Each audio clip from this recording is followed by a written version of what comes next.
ഈ ജീവിതത്തെ നിങ്ങൾ ശ്രദ്ധിച്ചിട്ടുണ്ടോ? ഈ ജീവിതമായിരുന്നാലും ശരി, ഈ പ്രപഞ്ചമായിരുന്നാലും ശരി, ഡ്യുവാലിറ്റി ഇല്ലാതെ ഇതിന് നിലനിൽക്കാൻ സാധിക്കില്ല.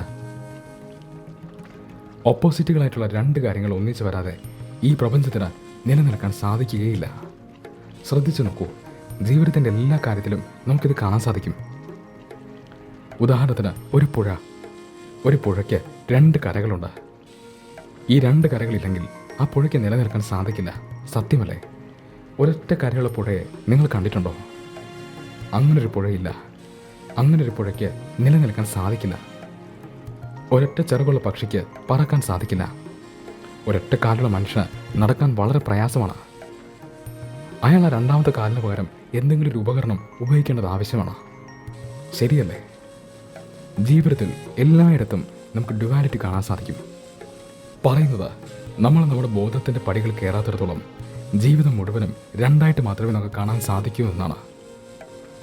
നിങ്ങൾ നിങ്ങളുടെ ബോധത്തിൻ്റെ പടികൾ കയറുമ്പോൾ, നിങ്ങൾ പരിശുദ്ധമായ ബോധത്തെ സ്പർശിക്കുമ്പോൾ, അല്ലെങ്കിൽ ഈശ്വരനെ സ്പർശിക്കുമ്പോൾ, ഈ രണ്ടെന്ന അവസ്ഥ അപ്രത്യക്ഷമാവുന്നു അത്രേ.